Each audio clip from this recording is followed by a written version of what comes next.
From Washington to Hollywood and right back to Wisconsin. It's Nite Lite with Pete Schwaba and Greg Bach.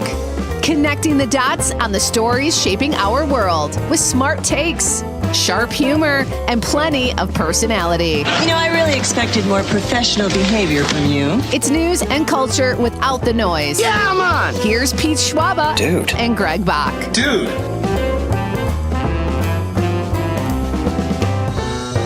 Welcome to Nite Lite. Good evening, everybody. Happy Thursday. It is great to have you here tonight with us. I am Pete Schwaba, coming to you live from Northeast Wisconsin in beautiful Marinette.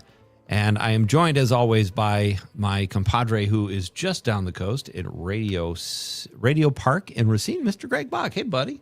Hello, sir. How's it going this afternoon / into the evening? It is kind of a weird time. We can't. Yes. We're not really committing to one time a day. I think that's what makes the show so special. 1 minute you think it's afternoon, 1 minute it's the evening. You don't know. What's going on? I don't know. Yeah, we'll see what happens. Dom is joining us tonight also from Madison. He's got, as I understand it, a splitting headache. And I know I'm breaking HIPAA rules by always pointing out when the two of you are not feeling well. So you have every right to do it when I'm. It's okay. You will hear from our lawyers. There we go. Just call my lawyer. Well, first get a lawyer. Get a lawyer. Yeah, first. Get a lawyer, then call him. There you go. Dom, how are you doing, buddy? You hanging in there? I'm doing pretty good. Good. Just it's a bit of a slower Thursday, I'd say. Of a slower Thursday. But I always have to talk about the weather in Madison. It's nice. It's bright. It's looking nice. Not much to complain about. Really not much to complain about. That's outstanding. Well, I hope you make it through the show. We couldn't do it without you. We have Greg. I just want to give you bragging rights because, man, your Brewers just took it to my Cubs. And Dom secretly enjoyed that as well as a Sox fan. You took 2 of 3 from what used to be the Red Hot Cubs, and you guys both have bragging rights now. So congratulations on that. You know what? I think that I'm happy. Don't get me wrong. And I'm happy that the Brewers have worked their way into first place after what seemed like a pretty rocky. Well, it was a great start, then a horribly realistic middle. And now we're only in the second full month of baseball. So, but I think that for some reason it doesn't I'm happy they won, but it doesn't feel like it used to because I've become so tired of other fans picking on the Brewers so much that I don't like their behavior, so I don't want to do the same. So for me, I just said, that's good. I'm glad they won. I'm really happy they won. That's really great. And I didn't take any sort of special the Cubs. I'm happy they won, and that's where I let it lay. And that's how I want to comport myself from now on. I don't want to look at other teams I'm going to destroy this team. Why? Because that team. So I'm happy they won. That's how I'll feel. I won't lie. Very surprised that it was a sweep, but still happy. Me too. I was surprised it was a sweep too, but I kind of, how your team is hot for a while and then you sense, well, I think this is coming to an end. And at least as a Cub fan, and maybe to some degree as a Brewer fan this year, because the Brewers started so hot, then they slumped. You just can't get this excited this early in the season, and I'm certainly not. But it was a nice series for the Brewers for sure. That's the other point too. Yes, you're exactly right. It's like yeah, baby. It's mid-May, dude. It's mid-May. You got a lot of time to eat those words, put it in some humble pie, and just chow down. So I keep it very realistic that we're still really pretty much in the beginning of the season. I will say though, sweeping the Yankees felt really good. I don't know why. It's just that felt really good. The Yankees don't take. I mean, you know this as a Cubs fan, and the Yankees are yeah, you're all great. We're the Yankees, right? But the fact that we were able to sweep them, that did feel that just. That felt good. And it's okay to feel good, even though it's early in the year. It's still an impressive, but I have to temper my own expectations because my parents are really into the Cubs and they're giving me updates daily. So they went on a hot streak and I started watching it. Now I'm like, all right, I'm going to take a little break again because it's May.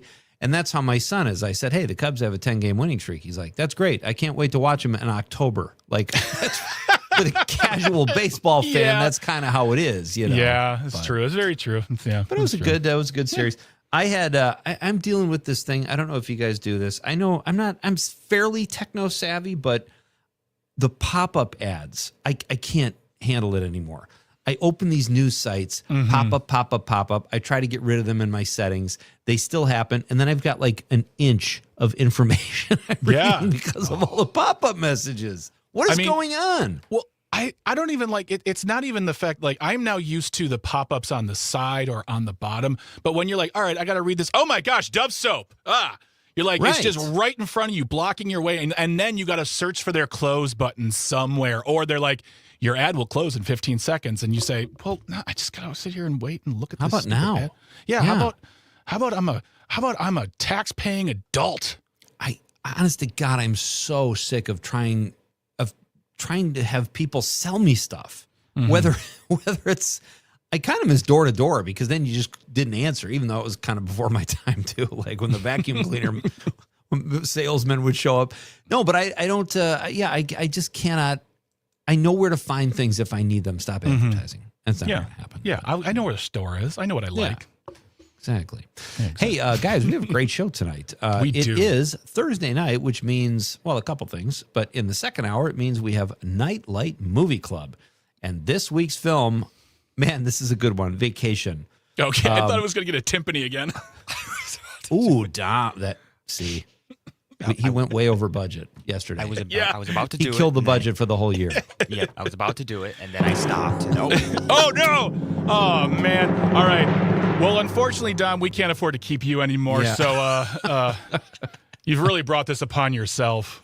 It's my own fault. Yeah. It is a fine timpani, though, I will say. But we have this week's movie, folks, is Vacation. National Lampoon's Vacation. Chevy Chase, Beverly D'Angelo. Such a great movie. I've seen this movie, and I'm not lying, 50 to 75 times from when it came out. And then I went through phases where I watched it over and over for the performances, the jokes, whatever. I forgot. Like, I knew it was funny. I knew I was going to enjoy it again. But, man, oh, man, it's a classic. It's an absolute perfect choice. So, very much looking forward. Very much looking forward. And then who? But who are we talking to, though? We have a guest, though, this evening, Pete. We do have a guest in the first hour. I was getting that through my burp, so thank you for the bridgeway to. You're welcome. You're welcome. I'm here for you.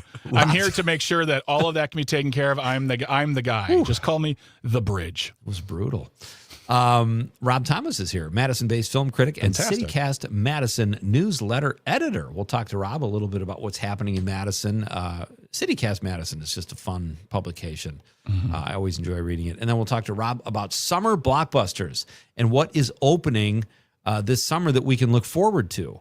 Yeah. And I think, without further ado, maybe that could lead us into our question of the night because it's pretty right up that alley. Apropos, that's what I was looking for.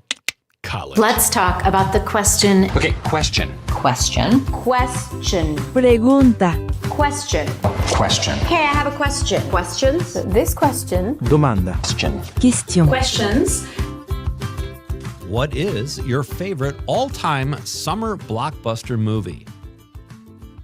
There's so many great ones over the years. I want to say, Greg, that it started, and this is just based on books I've read, and I didn't see it when it came out in the theaters. I was too young, but Jaws apparently is the first official summer blockbuster that kind of changed cinema. Steven Spielberg's Jaws. And that's a great one. And it's a really good movie, too. I watched that one recently within the last year, and I forgot how good that was. But that's tonight's question, folks. What is your favorite all-time summer blockbuster movie? Let us know. Can I make a small confession? And Sure. I think I've said this on the show before, so I'm just repeating just hold on. I'm getting there. Both of you, knock it off. I'm doing a preemptive shock look, but go ahead. I watched it for the first time like 3 months ago. Oh, okay. Yeah. Wow. Jaws. Yeah. There are movies like that just fly under your radar for whatever Well, wasn't reason, it was flying under my radar? It's just when I was a little kid, I was like, "Oh, I'm scared. Oh my gosh, it's," and then it's one of those movies where you've seen it in pieces over the years because they play every scene all the time. And it's Jaws is another one of those very quotable, very, whatever. And so I finally just said, like, I just need to watch this movie from start to finish. And I did. And it was very, very good. It was very good. Yeah. Worth the hype. It was worth the hype. Absolutely. Yeah. Because when I rewatched it, it was probably 6. I think I used to do this classic movie pick of the week. It was probably last summer where I chose Jaws, and I had to rewatch it, and I was like, wow, this kind of holds up, and the shark doesn't look bad. And here's a fun fact for you. The people who designed the Jaws shark, it was a father-son duo, and the son is in his 70s, mid to late 70s right now, is an artist and lives in Christmas City, USA. Are you kidding me? I am not kidding. Oh Rusty Wolf is his name. Yeah. See, that kind of information I would have sprung for another hit on the timpani. That's a big that's big information. No, don't do it. I didn't. See, okay, Dom, if I'm going to order the timpani, I have to go through HR, put in a purchase requisition. They have to submit it to sales. That was a whole thing. Now, oh, God. Are we out of petty cash? Oh, dude, we blew petty cash after timpani hit number 2 yesterday. I was paying Dom out of my own pocket. Then he went for hit number 4 today. Terrible. Folks, that is our question of the night. What is your favorite all-time summer blockbuster? 855-752-4842, 855-75-CIVIC. You can also text us on the Civic Media app, an outstanding little dealio that helps you take all your Civic Media shows and news with you wherever you go. It's outstanding. And if you are watching the radio on YouTube, Facebook, or the app Greg used to call Twitter and still does, send us a stream comment and we'll read it on the radio. So we'd love to hear have from fun you. with that question. Do we have a call? We do. We have Cindy from Appleton let's get answering Cindy the question of the night. Cindy from Appleton, get on over here. What's going on, friend? Well, I always thought one of my favorite summer movies was Grease. Okay. Oh, great one. Really good. Tell me more. Tell me more. Yeah, I'll tell you more. But I will tell you, though, I am not real happy with the idea of this Jaws movie because we are in an environmental crisis, and I don't want to promote anything that promotes the hatred of anything, especially a shark, because after the first Jaws, sharks were murdered by the thousands. I really don't want that to happen again. Well, okay, and understood, Cindy. I'm not invalidating your concern, but I don't. But I would like to think as a society we are past that. But like we know a lot more about sharks, and we know that like I don't know if that's been happening since then as much about the movie, but I do take your concern as valid. So yeah. Great, informative call and a great choice. Of course, sure. it's Cindy from Appleton. She always informs. Thank you very much, Cindy. I expect nothing less. Thank you. Exactly. Cindy. That's awesome. We did get a message from our coworker Zommers here saying timpanis are stupid expensive. You guys are bankrupting the company. So sorry, Aaron. Sorry, I plead the fifth. Maybe Aaron could pull a few strings. He's kind of a big shot here at Civic Media. He is. Too. He's Nice the if he was Zommers. A little more supportive.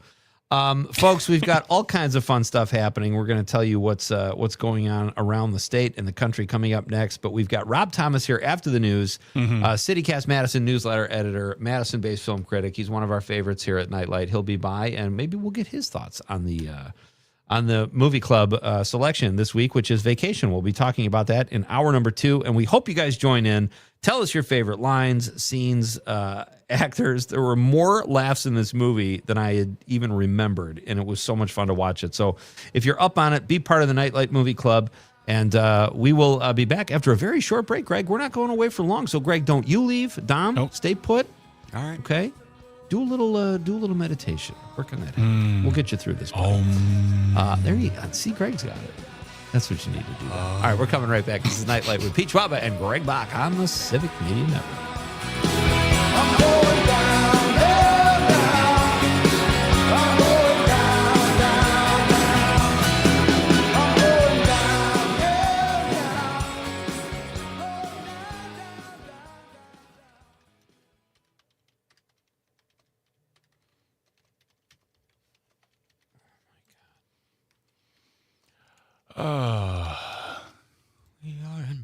Having a chair issue. My chair is like not sticking when I raise it up, so I'm like slowly sinking down. Well, see, the thing is, I always want to like I want to make sure that like when we're on screen here that we're equal, because there have been times when I'm like down here, like, hi everybody, I'm on the radio right now.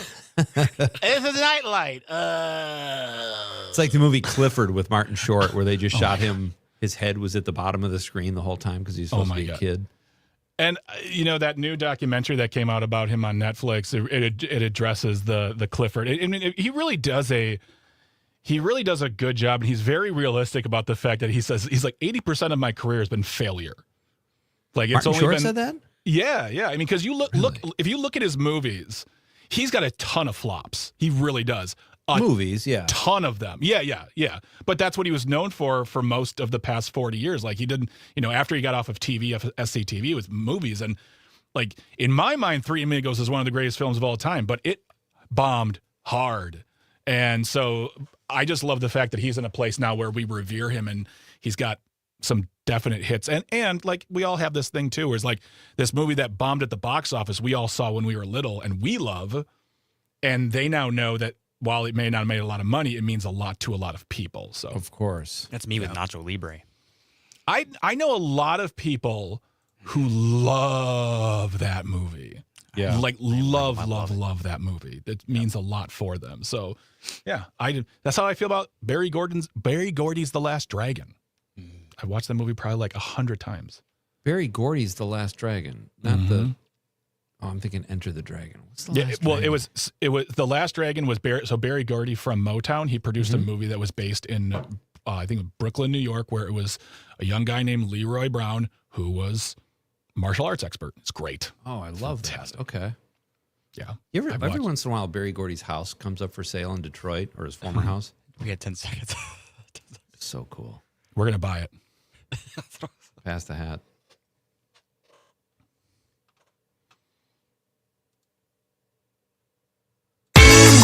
Hey, this is John Legend, and you're listening to Nite Lite.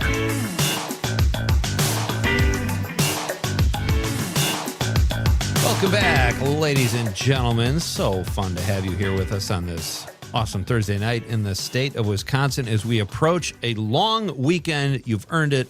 Have fun, and let us help you start your weekend tonight and tomorrow night as well here at Nite Lite. I am Pete Schwaba, just up the coast from Greg Bach, who is in Racine. And Dom Lee is in Madison. And Greg, we are the Otter Hay Triangle. For those listening on the stream. That's a diamond. Because that's kind of how we're sitting. There we go. Exactly. So perfect. And our question of the night, folks. It is Nite Lite Movie Club, because it's Thursday, and we do this every Thursday in the second hour. Tonight's movie is Vacation. Tonight's question is, what's your favorite all-time summer blockbuster? Share that with us and be part of the fun. We'll read those texts in hour number 2 before we do Movie Club. And it'll be fun, Greg. It will be fun. Very fun. We will have fun. Greg, I'm going to give you a great segue. Don't phone it in tonight. I was just going to say, guys, you can't see it here. Like right here, I've got it. You can't see it, and you can't prove it either, whether it's there on the live stream. Look at it. The Trump phones have finally appeared. Finally. Wow. After many, many months and lots and lots of money being spent on deposits, folks around the country are finally receiving their Trump phones, and people aren't happy about them. Biggest problem is they sold it on the idea that these would be American-made. Well, guess what? They are now officially shaped by American innovation. I don't get that. Like, when did a phone become patriotic? I get if it's made in the USA, but they were saying this phone will have values and using all this. I'm like, what on earth does that even mean? How does patriotism come into play? It's I sometimes feel like my phone puts New Zealand first. And you know what? It doesn't bother me. I still use it. It gets the calls made. But what these seem like repackaged iPhone 3s. People are not happy if you read the reviews. No, they're not happy. They're not special. They come preloaded with Truth Social, which is very interesting and not surprising at all. The American flag on the back of it doesn't have the same amount of stripes as, say, the American flag does. But then folks are saying, well, the logo acts as a stripe. No, it doesn't. It doesn't have enough stripes. It's got less. It's not the American flag. It's something else. And it also just took a lot of time. And I personally believe that the only reason why these are finally out is because the tech writers have been pushing and pushing and pushing on this. And finally, some of these tech bloggers got a phone here and there, and then they just released them out to the world. And they tried to also blame it on the fact that, well, the government shut down. No, the government's not making this phone. Right. This is a third party. Trump didn't make these phones in the White House. They were made by a third party. So Right. don't talk to me about the shutdown. That has nothing to do with anything. But they're out there in the world, and I'm sure a person or two, especially Don Jr. and Eric, are very happy that the Trump phone are out there. At least it's out there. We didn't think that was going to happen. A couple weeks ago, we were talking about how this isn't happening at all, and they were just taking the money and run. Now it's a little late, but whatever. It's people are upset about the hardware and the software. It's shoddy. And honestly, what do you really expect for a phone that costs less than half of what an iPhone costs, or a Google Pixel, or a Samsung? This is a cheaply made phone sold to people who just wanted the logo and wanted to feel good about themselves. So yeah, they got what they paid for. And I'm sure there are some people who are really, really excited because they have to, because they've bought into the brand, but they'll be using another phone in a year. Keep sending him money. Exactly. That's my advice. Grift.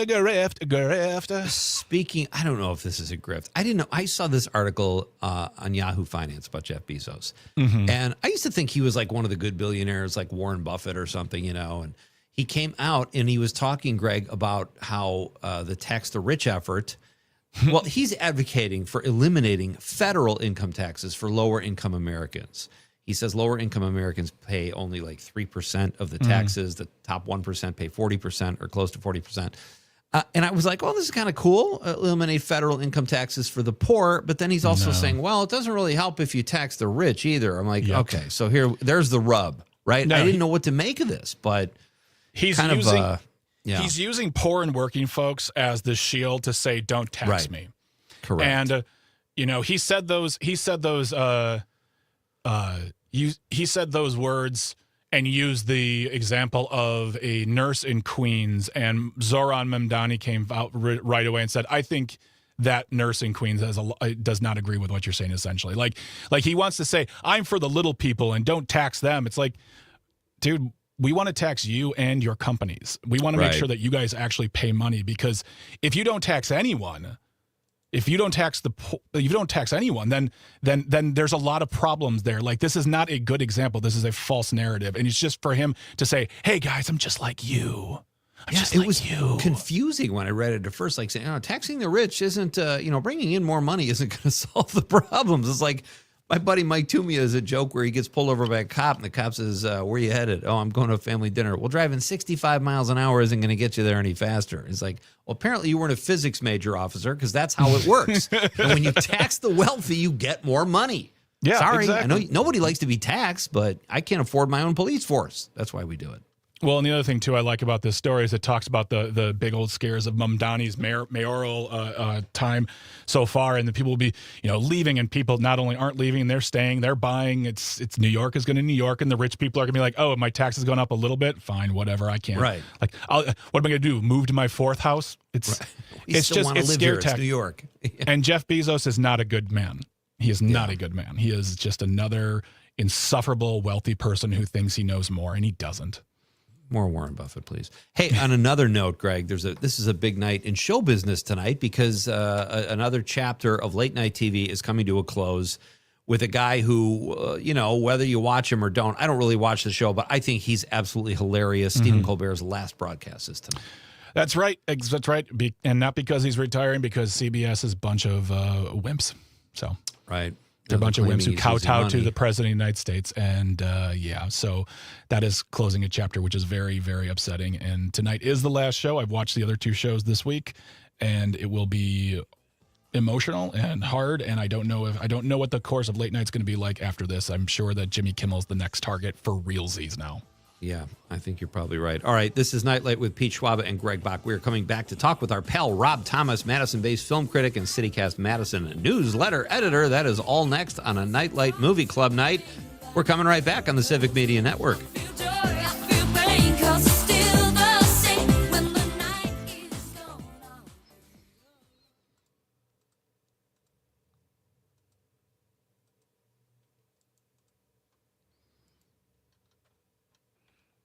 And we're in break. I knew it. Cindy sent me a text. I see that.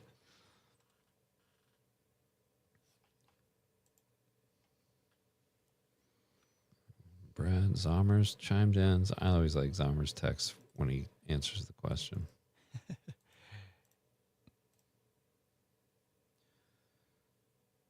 He texts in the show page too. It's really funny. Yeah.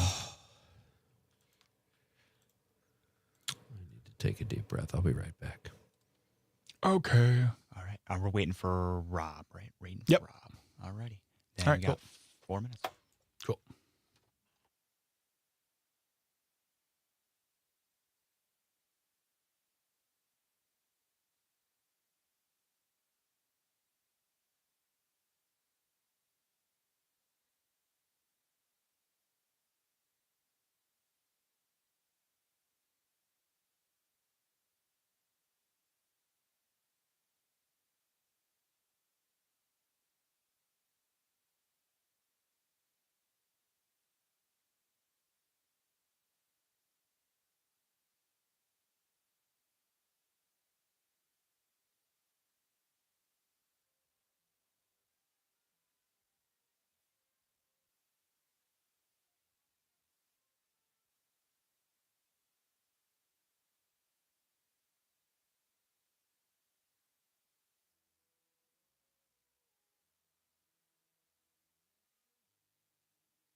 Welcome back. I am Clark W. Griswold. I am Pete Schwaba, joined as always by Greg Bach, who is just down the coast from me on beautiful Lake Michigan, coming to you live from Radio Park in Racine. I am, of course, in Marinette, Wisconsin. And Dom Lee is in Madison, working the board and producing the show. We are the Yotter Hay Triangle. And our movie tonight for Nite Lite Movie Club, folks, in hour number 2 is Vacation, National Lampoon's Vacation. We'll be discussing that in the second hour and reading your texts. All kinds of good fun. So I hope you guys participate and share with us your favorite parts of the movie. Right now, it is my pleasure to welcome one of our Nite Lite best buds. He comes to us also live from Madison. He is a Madison-based film critic and the CityCast Madison newsletter editor, Mr. Rob Thomas. Hey, buddy. Hey, guys. How's it going? Doing very well. How are you? Doing good, yeah. I'm doing well. It's great to have you. What's the haps in Madison tonight, Rob? Well, we're all just bracing ourselves for Bratfest this weekend. So we're, this is the Thursday fast we all do, so we can fit as many sausages in our stomach as we possibly can. Kind of a ritual. So, yeah. So if my stomach growls on air, I apologize. That's okay. We've done our share of that as well. Hey, I want to start off with you. I love CityCast Madison. Everyone should check it out. The articles are informative and fun, Rob. That's how I appreciate that. Yeah. I have a good time. That's for sure. Yeah. You put out a quiz. I don't know, Greg and Dom, if you guys had a chance to take this. I just saw this right before the show, but it was 5 questions. How well do you know Madison? And I got 3 out of 5, and I don't even live there. What do you think pretty about good. that, Rob? That's pretty good. I got 2 out of 5. Somebody was very mad at me about one of those questions. So really, how much the Plaza Burger? That's an iconic burger and iconic late night burger in Madison cost, and I think he had undersold it, and he had just bought one. He said so. He's probably. I got that one wrong. Yeah, same. Yeah. Oh, I know I get that one wrong because I don't even know what that is. Yeah, you gotta come to Madison. Yeah. Okay, all right. What else did I get? I got the Doty Street was the one. My son lived on Doty, so I knew that didn't intersect with the Capitol Square. And then the 2 bombers from the 60s who owned the sandwich shop called Radical Rye. That was a guess, but I got it right. I had a fun with that one because I had like the liberal loaf, the Radical Rye, the progressive pumpernickel. I can't remember the other one I came up with. So that was my favorite question. They all sound delicious. Yeah, the socialist sandwich. Yeah. Yeah.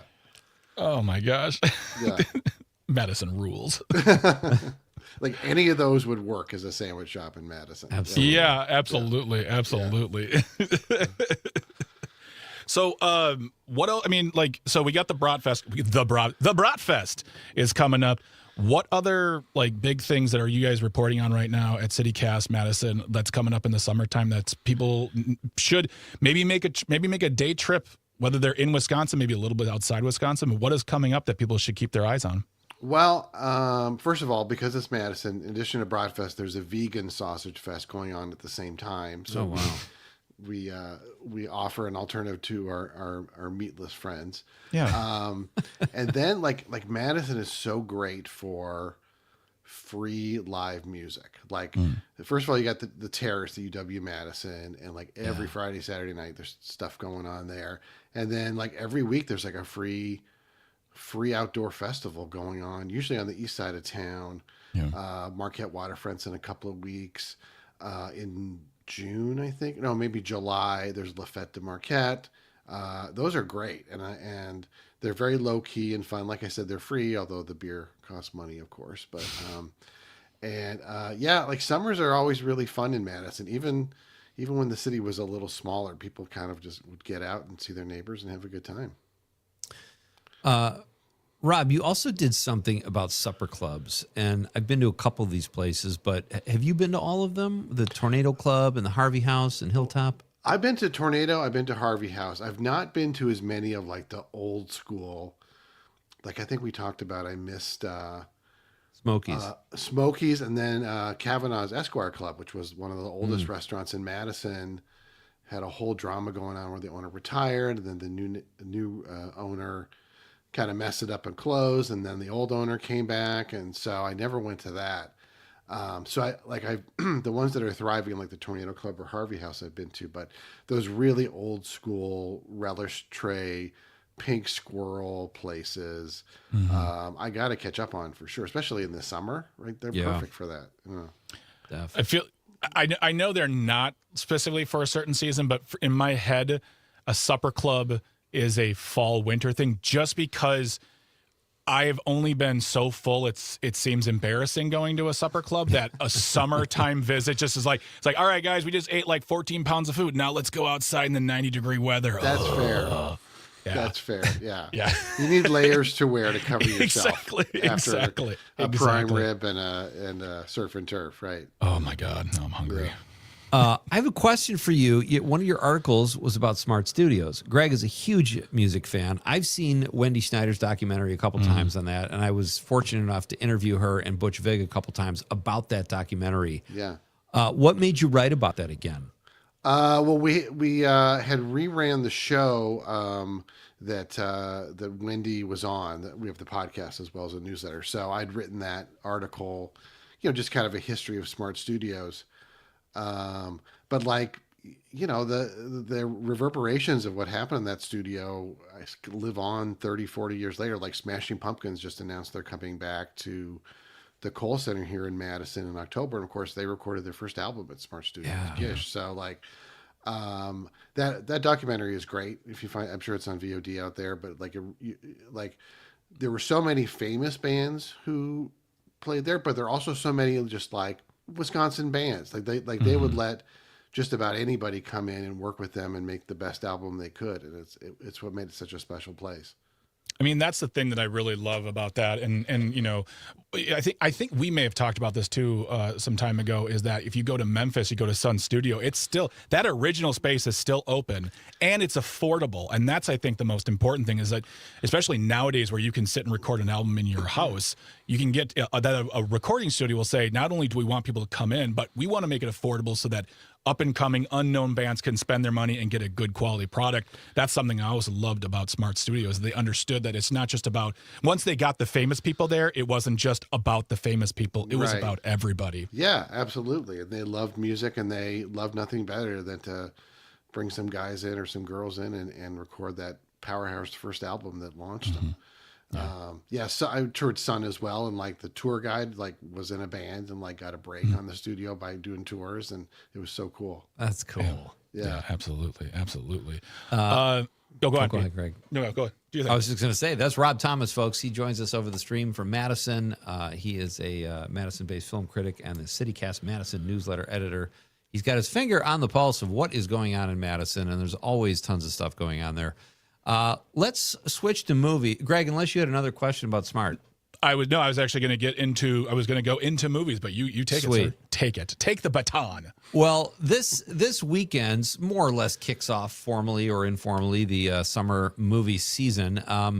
And I wanted to also, but before we start that, if you don't mind taking just a minute, Rob, your thoughts on Stephen Colbert and this being his last night, his last broadcast as the Late Show host. That's wild. Yeah. And you think about the Late Show that started 33 years ago under Letterman. I mean, I remember watching that first week of shows so vividly. It feels like Kimmel's still around for a little while longer, at least. Fallon doesn't seem like he's going anywhere. Yeah. But it does feel like the end of an era for sure, right? Like a place where, kind of that old school, the couch for interviews and the monologue and stuff. It feels like it's falling away. I mean, it wasn't my fault, but I didn't watch it straight through anymore. I would watch clips on YouTube. Just everything's changed. Everything has changed so fast. Yeah. I mean, I know that Kimmel took another year on his contract. He was going to retire sooner than later, but because of everything going on, he took another year. Okay. And I think he is really, because Fallon's not going anywhere because he doesn't ruffle feathers. And to a certain extent, I'm fine with that because he never has been that guy. He's always been the fun, let's have a good time. And Kimmel has really changed over the past 5 or 6 years. But, will we even have any late night shows, period, in the next 5 years? Will they just finally say, all right, it's time to close shop on the Tonight Show? I mean, it sounds ridiculous, but it's very much a possibility if they just say, well, these shows don't make us a lot of money. And as you said, Rob, people are watching them in clip forms anyway. So how much money are they generating online versus through commercial advertisements? And it's weird because I've watched other hosts retire, and there's that bittersweet excitement for their next chapter, and you're like, all right, you're done, and we're going to hand we're going to hand it off to the next person. But now this feels so forced that he has to be gracious, but also he's very upset. You can tell he's very angry, but he's not letting on to it. But you can see it in his response to certain questions. And it just makes me wonder what this landscape will look like by even, say, 2030.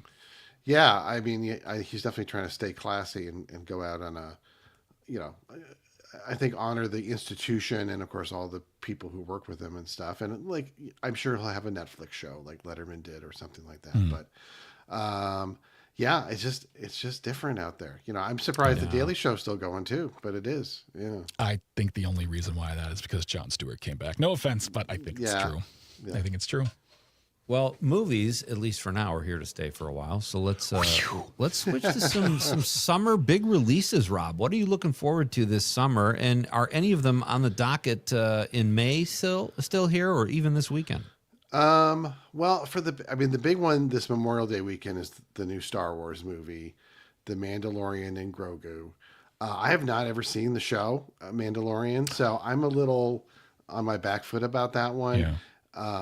The last Star Wars movie was it 2019, The Rise of Skywalker? Yeah. That was pretty bad. I thought it was pretty bad. So, I mean, when it was like, I'll see it, but it's not like I'm going to be there midnight Thursday night to see it. You know? And there's actually one coming out this weekend called I Love Boosters, which is this wild.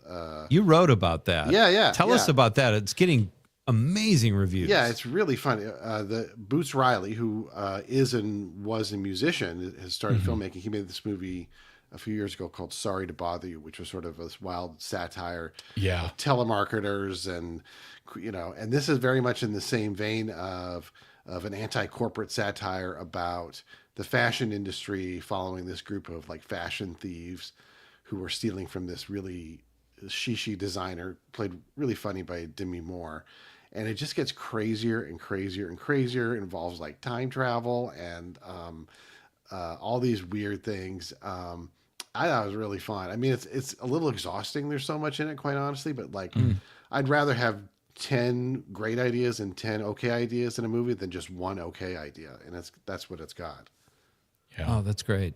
Rob Thomas is our guest, folks. We'll have a few more minutes with Rob on the other side of this very short break. It is a Nite Lite Movie Club night. We're talking Vacation in hour number 2 at 6:20. And we're going to read some of your texts to tonight's question, which is, what is your all-time favorite summer blockbuster? So maybe it'll be our selection of the week. Who knows? But be part of the show, be part of the fun, and join us. And if you have a question for Rob, feel free to text or call that in as well. We are coming right back. This is Nite Lite with Pete Schwaba and Greg Bach on the Civic Media Network.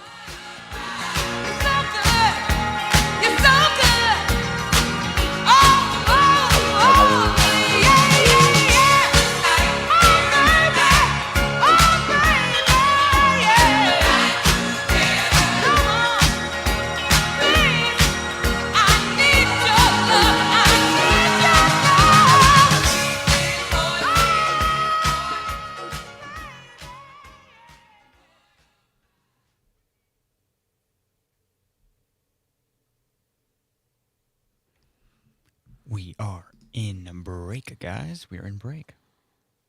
All right. Good to be broke. Rob, you want to get a plug in for? You're doing something with James. I never know how to say his last name. Kroll. Oh, it's Kroll. Okay. Yeah. Oh, sure. We're just doing a little podcast on Substack. It's no big thing. Yeah. I mean, I sat next to him at the Wisconsin Film Festival at UW Cinematheque for a W.C. Fields film. I can't remember the name of it, but he and I were both laughing hysterically. Oh, yeah? Like bonded us together forever. Nice. Yeah. I don't know if I've ever seen a W.C. Fields film. I don't think I have. I've seen like lots of clips, but I've never seen a full movie. Exactly. Like I've seen a Chaplin movie. I've seen, Three Stooges, but I don't know if I've ever seen a W.C. Fields movie. He's brilliant. Like just great gags and very funny. Yeah. If you have the time, well, I mean, when you have the time, because it's not going anywhere, but my wife and I she watched it for her first time, but I rewatched The Great Dictator by Chaplin, and it is so good. Is it? Okay. Oh my gosh. I've never seen it. Yeah. It's so good. I think it's the first movie where he speaks, and it is disgustingly apropos for today. Sure. Absolutely. But it's it's a great film. I love like when it comes to like Harold Lloyd and Chaplin and Keaton. I love Chaplin. I know that's hot take, everybody, but he's pretty good. Yeah, he got game. He's a guy. But that's a really great film. I went to a museum, I think it was in Atlanta, where they were playing all of the recovered Lumiere films like on a loop. Like, so you just sat in the room from like the first ones to anything that he made. It was there, and I think I have watched it 1.5 times through. It was so good. Oh, awesome. So beautiful. Yeah. So beautiful. It made me think about that. The story of film. It's like a 15-part documentary by Mark Cousins. And I never saw that either. You gotta commit, because it's like 15 hours, and it's his voice, which is just very like this, but with an Irish accent, and it's talking about the beginnings of film, and then there's like, he takes it to Iran, he takes it to Egypt, he takes it to England. Like, it's all over. It's not like it's a pure history of film. And it's very, very cool. It's on streaming. I think it's on Amazon Prime, but it's very, very good. I'll check that out. Yeah. Rob, are you into The Boys? No, I tried it. It was so violent, it just kind of turned me off. I think. Yeah. I mean, it's just I'm trying to stick with it for my son, but 15 seconds, 10 seconds. Okay.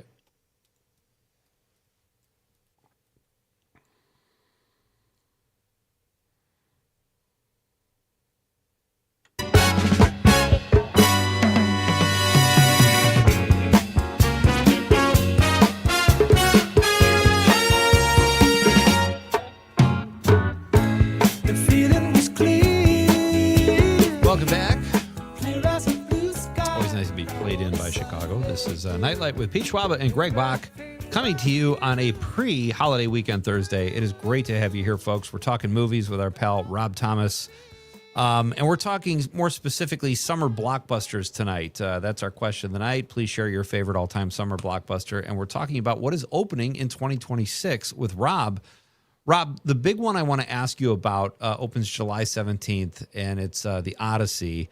I read The Odyssey. I can't believe I did, but I was an English major, and I had to, like 30-some years ago. What are you hearing, if anything? It's very ambitious, as I understand it, but what are you hearing about that particular project? I think it sounds awesome. It has this incredible cast. It's Christopher Nolan, obviously, his follow-up to Oppenheimer. And it looks like a very kind of realistic take on it. Like it's not like one of those Ray Harryhausen stop motion versions of, with the three-headed dragon or whatever. It seems pretty, like even the Cyclops looks pretty grounded from the trailer. So that's the one I'm really excited about this summer, or one of the two or three, I think, where that's one I think you just got to catch in a theater. I was watching some interviews with him. He was on Colbert as well, and Colbert flat out, he's like, "Are there gods?" And he's like, "You're gonna have to come see." But this is the first movie ever to be shot completely on IMAX, and they actually had to build special containment units for the cameras. Like, oh wow, how powerful, or how like, whether it's power or it's absolute belief from the studio where they say, hey, this really expensive film and filming system? Well, we want to make it even more expensive because we want to build apps. Because he went to IMAX, said, hey, your cameras are really loud, make them quiet. And they're like, okay. And like, and he's really the only one besides museums using this to such a degree. It's unbelievable. Yeah. I mean, it reminds me of James Cameron, where it's like, oh, you can't do that? Well, we'll just invent that, and then we'll do it that way. Right. Yeah. No, I'm very excited to see that, like anything he does, and he's such a proponent for seeing movies in the theater and on huge screens, on film if you can, and so I'm very excited about that one. And the other one is another great, all-time filmmaker, which is Steven Spielberg has a summer movie, which I think it's been a few years. I try to think what the last summer movie he's made. Because I was thinking like Ready Player One, but I don't think that was summer. I think that was in the spring. And he's made great movies. He's made The Fabelmans and West Side Story, but Disclosure Day is the movie, and it looks like kind of a follow up to Close Encounters in E.T., right? From the trailer, something about aliens and they finally come clean, right? The government finally, or they're living among us. We find out or something like I that. remember It's reading definitely about. I kind of forgot something about like that. that. Yeah. And this one guy has the answers. He's gonna disclose it. So I'm really excited on a about day. that one as well. On a day, yeah, right. Honestly, you said that. And now I'm looking here. Ready Player One came out in spring. It looks like it's been a very long time since he's had his huge. I mean, I don't think I would count Lincoln as it. No, it's not. It came out in November. But yeah, this is like the first one in, I think, maybe since the Crystal Skull. That's like 2009. Yeah. Wow. Yeah. So I'm very excited about that one as well. Yeah. Yeah. Those are the two dad summer movies, I think. Probably. Yeah. Right. Are you looking forward to the new Spider-Man movie? I don't know. And I will say, I really had fun with the last one with Tobey Maguire and Andrew Garfield. I thought that was super fun. Yeah. But boy, when I saw that trailer for the new one, I was like, that looks like garbage. And like, they're definitely at this point bringing up like the C Team super villains, right? Like Scorpion and stuff. So again, kind of like Mandalorian, I'll see it. Sure, why not? I think the Marvel movies are real hit and miss right now. I don't disagree with you. Yeah. Rob, all right, so our takeaways are we're both looking forward to the Odyssey. You really liked, was it I Love Boosters? I Love Boosters, opening I Love Friday. Boosters. Yeah. You've already reviewed that. Check out Rob's Substack. All his reviews are there. Not that Rob Thomas Substack. I want to ask you about an independent film that played at the Wisconsin Film Festival. He's a friend of mine. He's been on this show, Nathan Deming, a very talented filmmaker. And Winter Hymns is his film. It has a return engagement in Madison. I've heard I still haven't seen it, and I'm embarrassed about that, but I've heard it's very long. And it takes place in just a couple locations. And normally that would scare me away, but Nathan is that talented, and apparently he pulled it off. Do you have thoughts on that? Yeah, I wrote a about review. that. I have the only review on Rotten Tomatoes of this movie, shot in Menominee. And I honestly, I don't think I would have gone, but a friend of mine had an extra ticket and said, would you go? And it's a very powerful movie. It's in one location. And that location is a doctor's office where the doctor talks to people who are terminally ill. Yeah. And basically like, how can we make you more comfortable? What are you going through? And it's just a series of conversations over the course of the day. So it sounds heavy and it's very sad, certainly. But it's incredibly well acted and written, and really, makes you grateful for your health, makes you grateful for healthcare professionals who do that kind of work. And you just see people dealing with their own mortality in all kinds of different ways. And I got to say, it was an amazing experience in a theater. Like if I watched it at home, but if I sat there for 2 hours and 40 minutes, I'm not really sure. But I just felt so spellbound by it. That's so great. And it's great. Yeah, we played at the Wisconsin Film Festival, and it's just had this extra life where people keep going to see it. It kept extending at Flicks. I think it's opening in Milwaukee tomorrow. That's fantastic. It's a great, what a Wisconsin success story that this kind of movie is becoming. Yeah. This his surprise stuff. hit. Yeah. I've enjoyed all his stuff. I was in one of his very low budget films. He did these shorts that were great. He's a very talented guy. Rob, thank you so much for your time as always, pal. Good luck with the new podcast and keep up the great work. Enjoy the weekend, guys. Thank you very much. That's Rob Thomas. Check out his work at not that Rob Thomas Substack, and check out CityCast Madison newsletter. This is Pete Schwaba and Greg Bach. We're joined as always by Dom Lee, who's feeling better. I think we're helping him through his headache. We're coming right back though. It's movie talk next hour in vacation. Join us for Nite Lite with Pete Schwaba and Greg Bach on the Civic Media Network.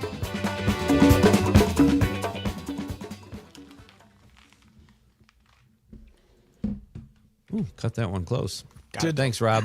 See you guys. Great stuff as always. Thank you. Rob. Thank you. Take it easy, man. Wait a minute. Hold on.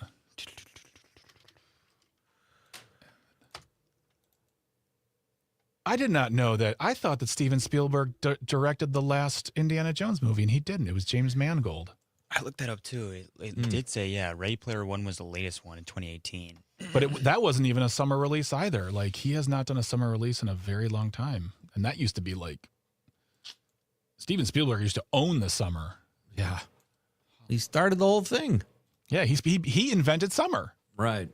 He invented summer and sunlight. He's like the Stacy's mom of summer blockbusters. He's got it going on.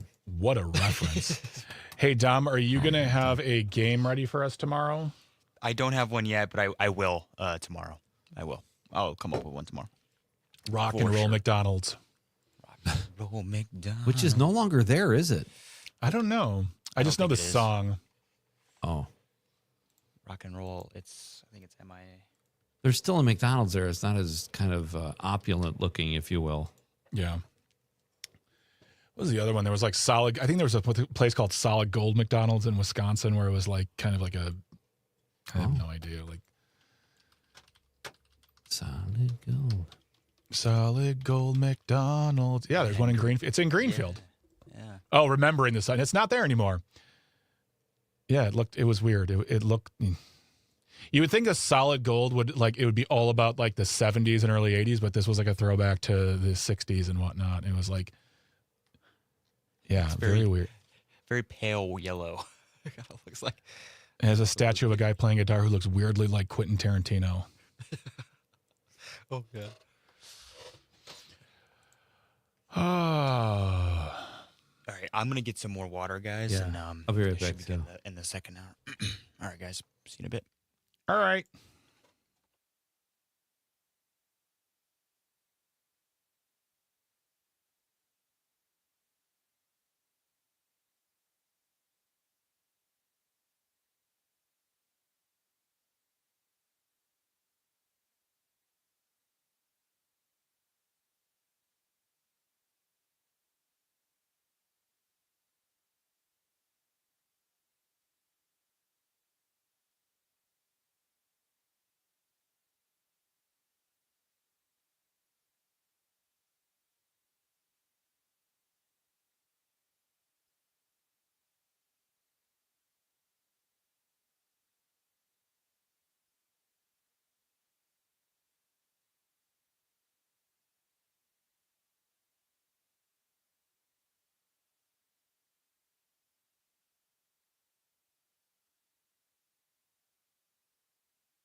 Trying to make sense of the world? You've got Nite Lite with Pete Schwaba and Greg Bach. Call our toll-free number now. Headlines, culture, and real conversation. And now, our feature presentation. Here's Pete and Greg.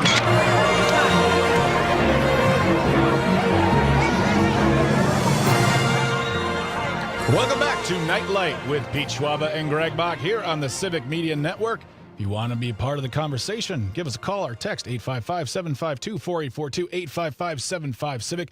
Leave a comment on that live stream. We are currently streaming on Facebook, YouTube, and the platform we still call Twitter. Still ahead, we are going to be entering into the movie club discussing the 1983 classic, John Hughes written, Harold Ramis directed, National Lampoon's European Vacation. That's not a classic.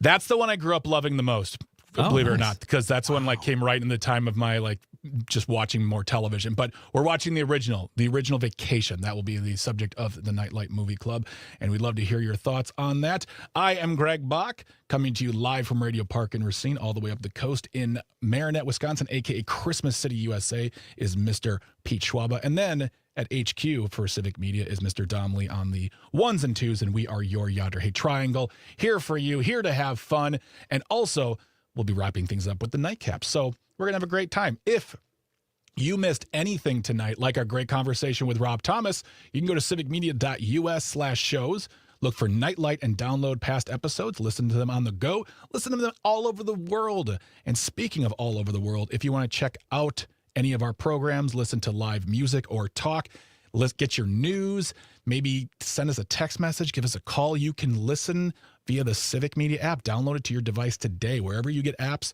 it's right there. It's absolutely free. It's a great way to stay in touch. And then finally, I don't want to say it's the old school way to do this, but it feels like it's the most, it's the closest to snail mail. It's email. Have you heard of this? Electronic mail.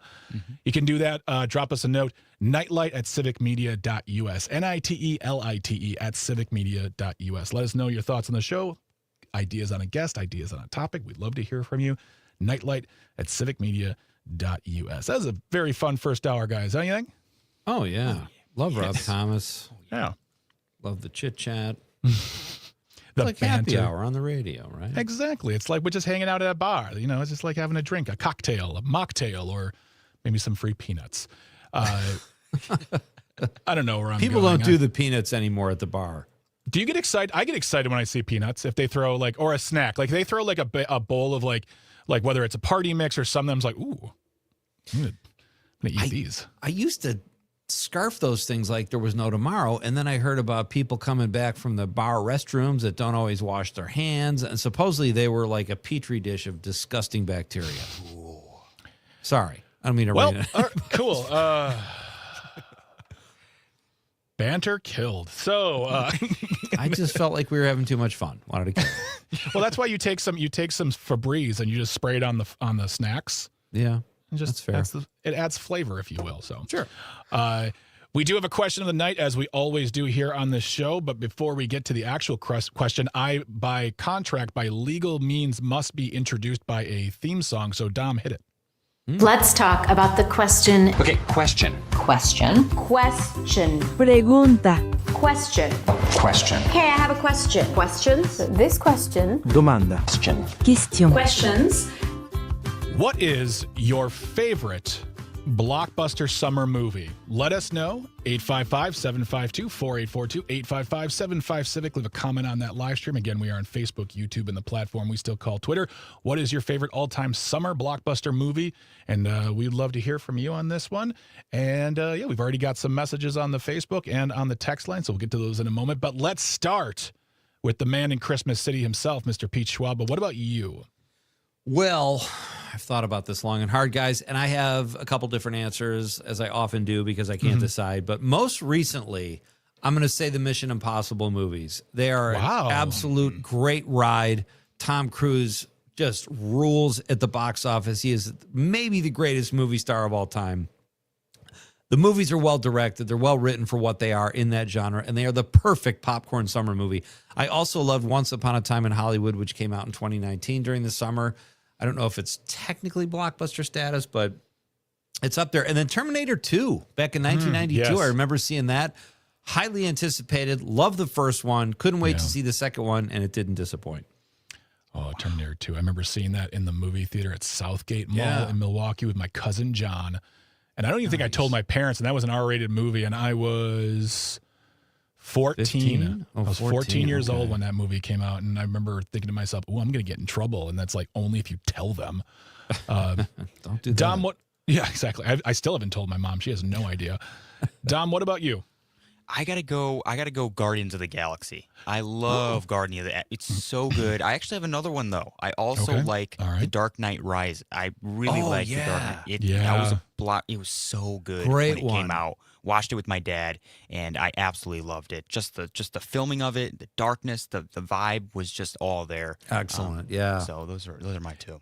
It's funny, you watch a film like Oppenheimer or Dunkirk, or probably if you see The Odyssey this summer, you go back and you watch The Dark Knight Rises, and you're like, oh, this is a really good independent flick from Christopher Nolan. Real small, real,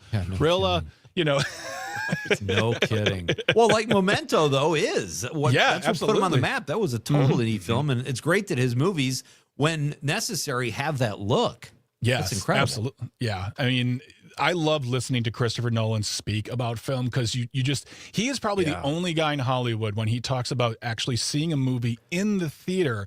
I can sit there and say, you're right. Your films belong in a cinema at all times. Like, he left his deal, I think, with I can't remember what studio he was with I think it was Warner Brothers. Yeah, it was Warner Brothers because they released Tenet on streaming, and he was like, I didn't make Tenet to be in the streaming market right away. I want that to be in the theater. And he's like, fine, I'm going to go across the street. And he did, because he has a certain quality control he wants to his films. And I don't disagree with that. I mean, can you imagine watching The Odyssey for the first time? Like, everyone gets to see it on your television. Your 40-inch. Yeah.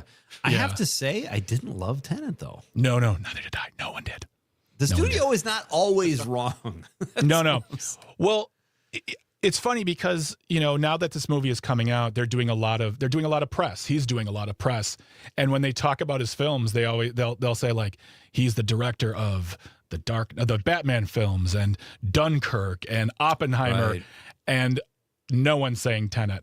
The only time they talk about Tenet is like the fact that he crashed a 747 into a building live. He didn't do it CGI. And they're like, because that movie was weirdly mixed. The sound is very off. And he just wanted to make a James Bond movie. That's all he wanted to do, and he didn't. So, but it's The Dark Knight Rises is a fantastic film. Oh my God, still holds up. Great choice. Very, what about you, Greg? Beautiful. I got two. One because it's in my heart, but I was not alive yet. Star Wars came out the same year I was born, like another summer blockbuster. But being alive, probably the first one I ever saw, remembering now, is Back to the Future. Saw that in the theaters. Great one. I can't believe I didn't think of that. That's on my list too. That's great. Yeah, I mean, you don't have to have one. It does. I mean, we said of all times, but honestly, have as many as you want. Sure. And for me, I remember I saw Back to the Future 3 times in the theater as a kid. Like, anytime someone was going, I wanted to go see it again. I found it to just be mind-blowingly beautiful. And, of course, I went at the time when it said, like, at the end, because when it first came out, it didn't have this, but then they added it at the end where it says, to be continued. And you're like, oh, they're going to make another one? And then totally years later, you're like, why did they make another one? I didn't mind 2. I don't mind 2, but it's not. 3 lost me, but 2, Biff is funny in 2. I like 2. Make like a tree and get out of here. Get out of here. I do love that in 2, he explains the fact that Biff always gets the joke wrong, because even as a kid, I'm like, I don't understand make like a tree and get out of here. What is that? Why is that funny? Did the writers not know? Yeah, do they need me to call them and tell them this doesn't make sense? So, Dom, what are the people saying on the text line? Yeah, we got a few here. Do have Zommers texting in, says, my favorite summer blockbuster has to be Star Wars Episode 3, Revenge of the Sith. It was the first Star Wars released in theaters that I was old enough to see, and every second of that experience is etched into my mind. I think I still have some of the magazines I begged my parents for that had stills from the movie in the months leading up. Good response, Zommers. That's really awesome. Good. Yeah. And in my opinion, that's the best one of the prequels. It's really, really good. What else we got? We also have Brett from Brown Deer says, when I was young, my dad took us to the drive-in to see the Green Berets. A little graphic for the kids, but it was a great memory. And then 3 of us 5 kids joined the Army so we could handle it. Wow. Okay. Okay. I believe you. Right. I believe you, Brett. Don't We mess also, with them. what else we got? We got Melissa from Willie Street. My favorite old school summer blockbuster would have to be Back to the Future. Just Yeah, like Greg. great. There we go. Can't believe I didn't think of that. I believe you missed a text from Cindy there, Dom. Oh, I did. Greg, you think we are a better society since the first Jaws? Have you forgotten who we have as president? Okay. I would like to think there is some silver lining, some betterment. I understand what you're saying, and I understand the point of it, but I cannot not be an optimist about certain things. And I even looked it up. There was an initial outcry, and there were people murdering sharks because of Jaws. That's something we were talking about earlier in the show. But there has been a lot more conservation effort. There has been a lot more increase in the certain populations. And even Steven Spielberg came out and said, hey, we didn't mean to make you guys hate sharks. And there's been a lot of great work from the science world about how we educate people on the topic. So I understand what Cindy's saying, but I cannot let go of my inherent belief in the goodness of some people. I'll say that. Yeah. There you go. No, thank you, Cindy. Yeah. We still have a few more here. We got Nick Okay. from Marshall saying, does Caddyshack count? Love that movie. Such a comedy classic. Yeah, that It came does. out in the summer. Yeah. And also, yeah, absolutely. Totally. Absolutely. That's what else we got. We got John listening on WMDX says, Only the Lonely. John Candy and Hallie Sheedy and Anthony Quinn and Maureen O'Hara just made me miss Comiskey Park. Wow. There we go. Oh, great text, John. Thank you. Wow, Those that are is all great. beautiful. That's a beautiful, beautiful movie. What do we have on the Facebook page? Facebook, we're looking at Matt Harper. Green Bay rock rap artist says Twister 1996. Oh, yeah. And he got a verification, a voucher, if you will, from Lisa Hale, who says, I got to go, Julia. We've got cows, which is a line from the movie. And Matt says, I remember seeing this on the theater and sitting in the front row and feeling like I was on the road with them. Yep. Really great. And that's a great summer blockbuster, too. I didn't even think of that one. Scott Tom says Star Wars, the whole franchise, and Top Gun Maverick, Mission Impossible franchise. Again, Tom Cruise, owns the summer.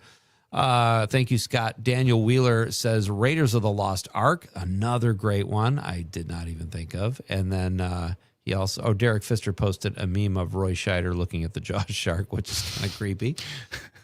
Tim Baker from my pal from Chicago says Jaws, our Civic Media brethren, Greg, your Racine pal, Rich Lacasio says Independence Day, another great summer blockbuster. Yeah. Yes. And Stacy Sue says The Color Purple and Star Wars. I would say Star Wars is probably our leader for sure at this point. Yeah, I would agree with that. I will say it's funny. Independence Day, the first time I saw that movie was on a 12-inch TV screen. Makes that mothership look more like a dinner plate, and you're like, I'm not afraid of that. That movie was so cheesy. It's fun, and I love seeing it in the theater, but it was pretty cheesy. But a great summer blockbuster. It's like Twister. It's like, but when you see it in the theater, you're like, this movie rocks. It's so good. Right. So. All right. Speaking of movies, we're going to make our way into the movie club now. When we come back, we'll be talking about the absolute classic 1983 National Lampoon's Vacation, starring Chevy Chase, Beverly D'Angelo, and some other actors you probably recognize as well. But we'll be talking more about that on the other side, so don't go anywhere. You are listening and or watching Nite Lite with Pete Schwaba and Greg Bach here on the Civic Media Network. Stay tuned. Stay close.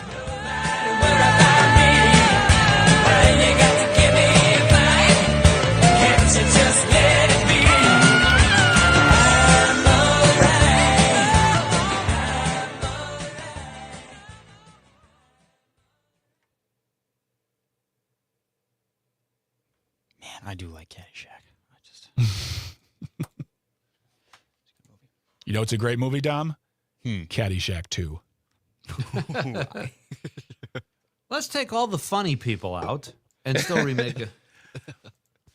You can't get Bill Murray? Get Dan Aykroyd. Oh, man. I will defend that movie because, again, it was one of those movies that HBO played a lot, and I just watched it a great deal because it was PG-13, so, Caddyshack? 2. Caddyshack 2. 2, right, yeah. Yeah. But, yeah, it's... Chevy Chase is still funny in that movie. He's just as funny. I know. Wait, he was in Caddyshack 2? Very little. Like he didn't play. He was more. I would say he was more of a cameo in that movie. Oh, okay. Because at that point, Hollywood was kind of done with him. Yeah, probably. Although he did flat. Wait, when was Caddyshack 2? Oh, that was like in the early 90s, right? Yeah. This is past. And did I get? Well, Dom probably doesn't because you've probably never seen this movie. But I did one day watch Fletch, and then after Fletch was done, which is really good. I really love Fletch. Oh, same. I was like, well, Fletch Lives is right here too, so let's just watch that as well. Yikes! There are interesting moments in that movie though. I know. And then we did that one with John Hamm, which was okay, but was it? I didn't see it. It was fine, but the thing is that for the longest time there was all this talk that Jason Lee was going to play Fletch. Like for a solid 10 years after Mallrats, they're like he could be Fletch. Like we could reboot this with him, and it just never happened, and that was bummers. But yeah, I have a weird thing about Jason Lee because he was in a movie I co-wrote called A Guy Thing. You can see the poster right here. Yeah. And they were trying to get Ben Stiller. Mm-hmm. And they couldn't. So we ended up with Jason Lee, who's not bad. I mean, he's a bad actor. I just don't know that he's a leading. No, because he had like 3 leading. And no, not Ben Stiller. Yeah, he's good in those Kevin Smith movies. Mm-hmm. And My Name is Earl.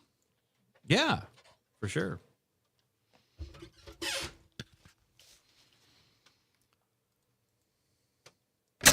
Ladies and gentlemen, before our show begins, please silence your cell phones.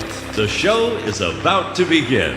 A sort of club. You two are the boys that run the movie club. Movie club. Movie club. I love these movies. Don't you love these movies? Movies, more movies. This is the Nite Lite Movie Club. Welcome back to Nite Lite with Pete Schwaba and Greg Bach here on the Civic Media Network. My name is Greg Bach. All the way up in Marinette, Wisconsin is Mr. Pete Schwaba. And then at HQ in Madison is Mr. Dom Lee on the ones and twos. And you are officially part of the Nite Lite Movie Club, where we pick a movie every Thursday, and in the second hour, we discuss it. And tonight's film is, don't play the timpani, tonight's film is the 1983 classic comedy, National Lampoon's Vacation, written by John Hughes, our second John Hughes movie, and directed by Harold Ramis, starring Chevy Chase, Beverly D'Angelo, a very young Anthony Michael Hall, Dana Barron, and John Candy. So, and others too. Other faces in that movie pop up, and you're like, oh, there's that guy. Hey, there's that guy. A lot of great bit parts, yeah. Yes, absolutely. So, we do this every week. We pick a movie and we talk about it. And this one was a Dom pick. Dom decided on National Lampoon's Vacation. Very good pick, my friend. And I want to start off something before we get into it. I want to make a small confession. Please.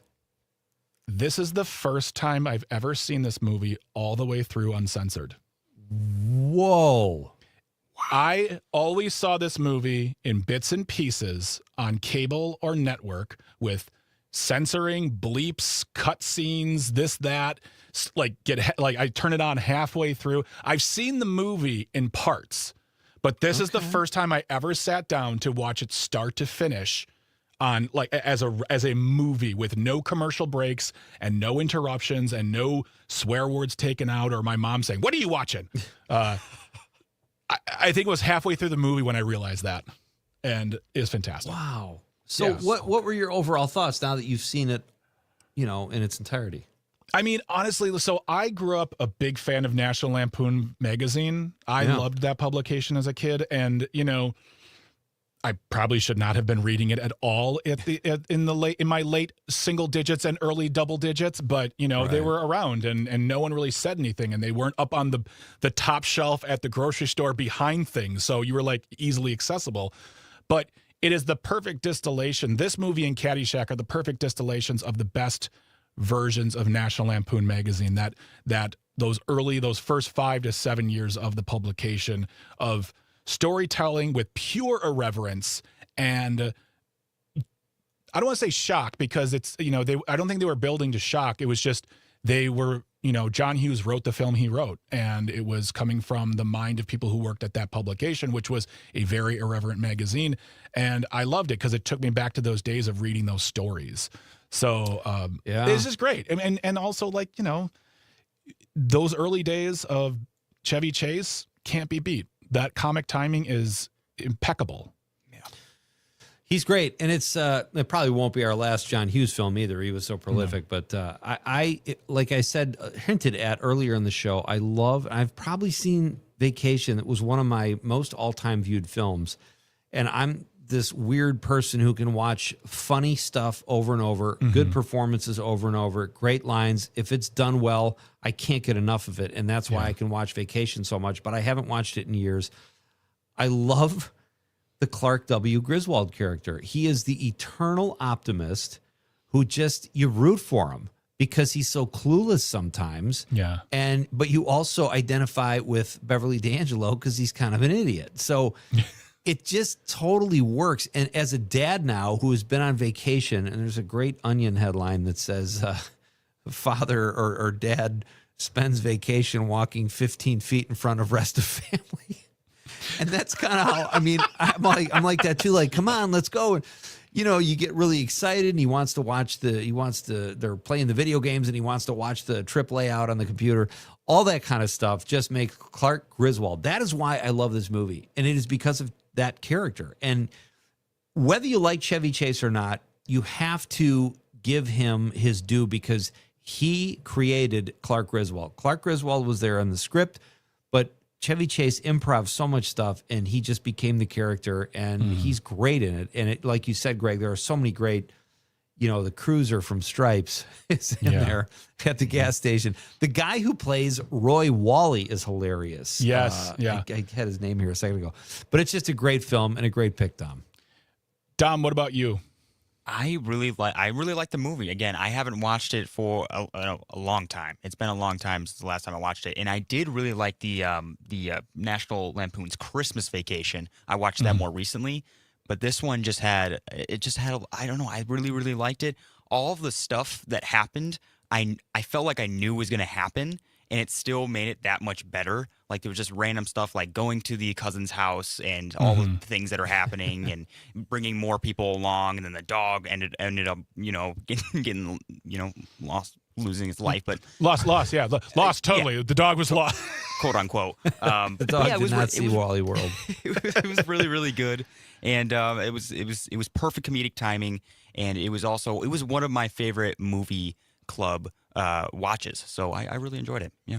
Nice. I just want to add quickly too, like when I'm talking about Clark Griswold, it's the, when he says stuff like, or maybe you don't want to see the world's second largest ball of twine, which is only 4 short hours. The second largest ball of twine. Love that. Love when he says stuff like to Ellen, his wife, he's about to walk across the desert and he goes, I just had a good talk with Rusty. You're in good hands here. With the 12-year-old? Like, what is, it's just this insanity. It's just great, though. We'll talk about that because that's something I noticed throughout the movie as well. But we're going to talk more about National Lampoon's Vacation here on the Movie Club. You are a part of the conversation. Let us know your thoughts. 855-752-4842. 855-75-CIVIC. Leave a comment on that live stream. We are streaming on Facebook, YouTube, and the platform we still call Twitter. Still more ahead. We are in the Movie Club here on Nite Lite with Pete Schwaba and Greg Bach on the Civic Media Network. Stay tuned. Stay close.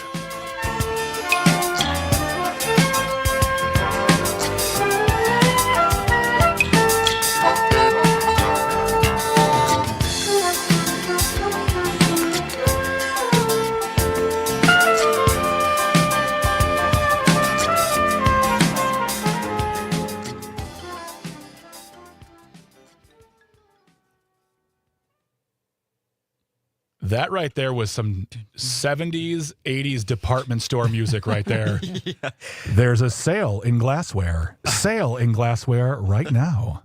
You know what's a great song that I forgot about from the movie was, I think it might be Lindsey Buckingham, but We Went Dancing Across the USA. Yep, he wrote the intro and outro song of that movie. He wrote Holiday Road. Yeah, I forgot. The last song, though, was out.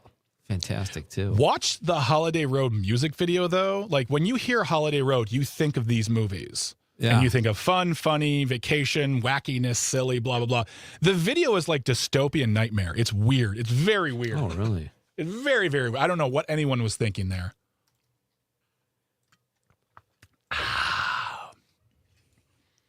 Have you guys watched? I know, Greg, probably you haven't because you're not big on horror movies. But Pete, have you watched Obsession yet at all, or no? The new release that just came out like a week. No, I haven't seen it. I'm watching it. I'm watching it tomorrow. Where are you on? Is it on? Is it a streamer? No, it's. I mean, you can just go to theaters. You can watch you're going to see it. Oh, I got you. Okay, going to see it. Nice. I'm excited. I got good reviews. I like really good reviews. Really good. Yeah, it's like 97% on Rotten Tomato or something. Yeah.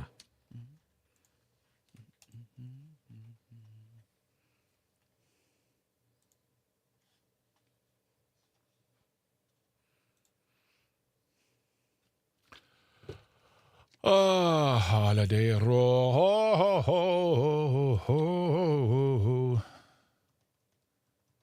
Yeah. That makes sense. That makes sense.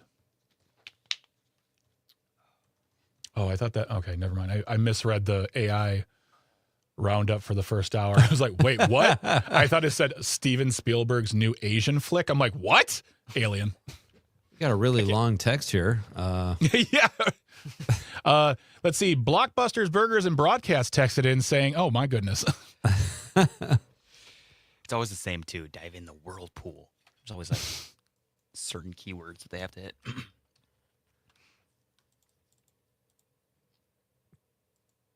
Very weird. Just had a fun factoid, and I've lost. Oh, there we go.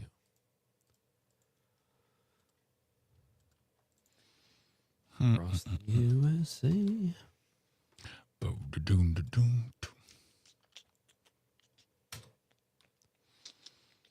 It's the quiet secret show. It's quiet. It's okay. We can let it breathe, right, guys? Mm-hmm. Absolutely. Yeah. We're preparing. Exactly. Preparing. You're always preparing. Just go. That's from Spaceballs. Have you ever seen that, Dom? I have, yeah. I have watched Spaceballs. All right. Boy, I have not seen. I've seen that probably once and back around the time it came out. Yeah. That's one I can just sit and I can recite as I'm watching it. Right. No, it's great. One of my biggest regrets, but I came out of a deli in LA and Mel Brooks was waiting for his car. And I didn't say anything to him. I should have, there's very few celebrities I would do that to, but he should have been one of them. I was with two buddies. We should have just gone over and said hello to him and shook his hand. I never know how to, there's so few of those individuals who I would want to do that. And anyone that I do, the moment if I would see them, be like, I just don't want to bother them. There's nothing, everybody has talked to them. And right. The biggest fear I have is that I'll say something to them and their response will break my heart. Right. Either they're rude or whatever. I'm like, I shouldn't have said anything to them. I'm sorry. Yeah. You'll have to take them off the list. Did I tell you my Chevy Chase? He's one of the guys I said something to. And he was cool. Yeah, in an elevator. Oh, nice. Good. We can save it for the seg. For the seg. Quick story. Yeah. Pete, I don't know if you guys know this, but Chevy and Pete, they're good friends. That's how I'll tell in the story. Yeah. All right, guys, we have 20 seconds. All right.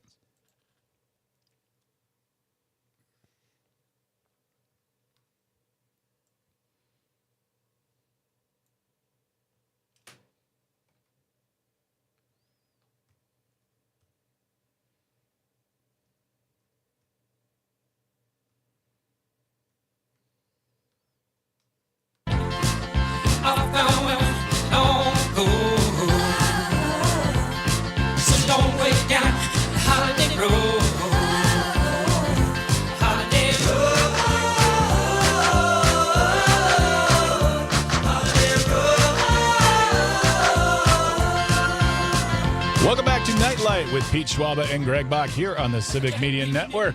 You can always be part of the conversation, 855-752-4842, 855-75-CIVIC. Leave a comment on the live stream. We are currently streaming on Facebook, YouTube, and the platform we still call Twitter. I still call Twitter. We should all still call Twitter.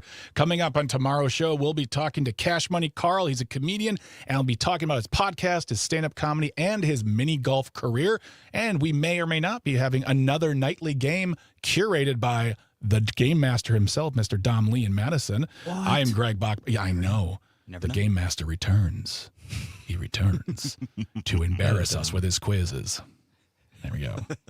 I am Greg Bach, coming to you live from Radio Park and Racine, all the way up in Marinette, Wisconsin, a.k.a. Christmas City, USA, is Mr. Pete Schwaba. And again, Dom Lee is in Madison at HQ. We are here in the movie club discussing the 1983 comedy written by John Hughes, directed by Harold Ramis, National Lampoon's Vacation, starring Chevy Chase, Beverly D'Angelo, and a cavalcade of stars. But we were just getting into our discussions on the film. And Pete, let's open up with your story regarding you meeting a certain C.W. Griswold. Clark W. Yeah, I was on my, I should have told this to David Zucker. I was on my way to a meeting with my writing partner, Greg.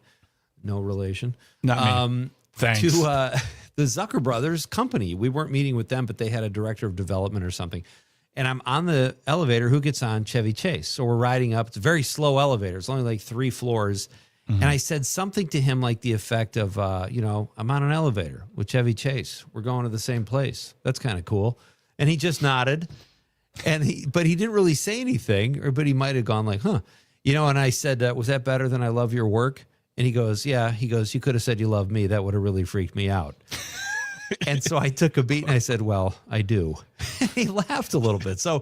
And then we were going into the same place. My writing partner's movie, Meet the Parents, had just come out and crossed $100 million. So when Chevy Chase saw that, he was very talkative with us. I wasn't just the guy in the elevator, even though I had nothing to do with Meet the Parents.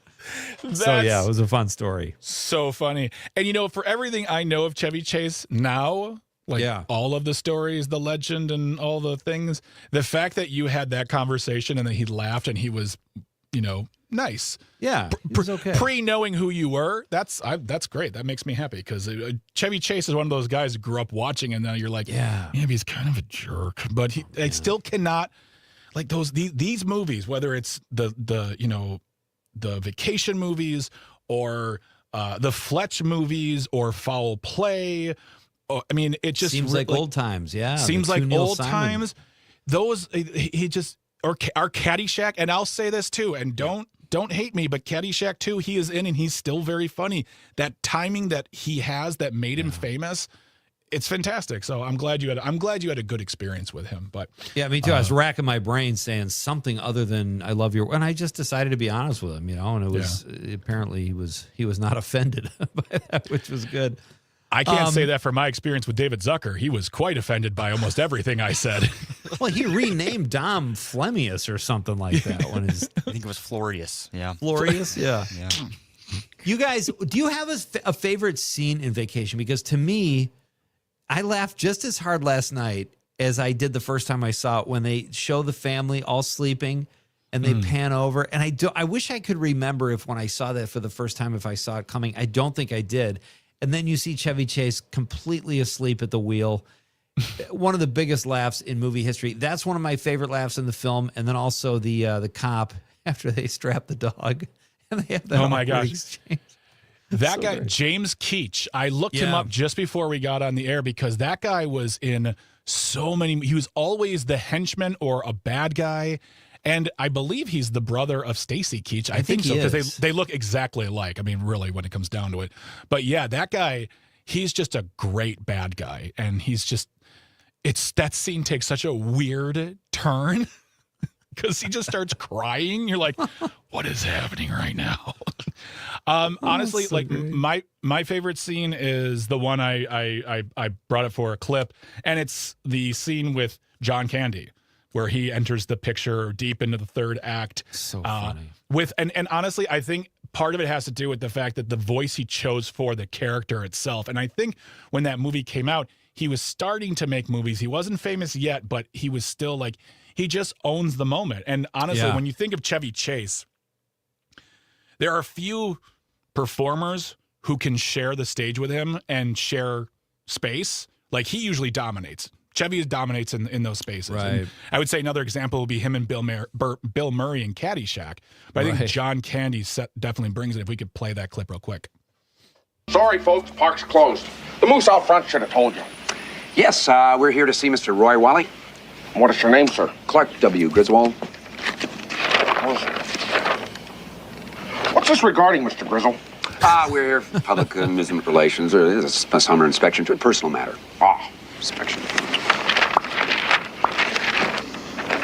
Well, nobody notified this office of anything. Well, I'm notifying you. I'm afraid I'm gonna need a little more than that, sir. Okie dokie. How's this?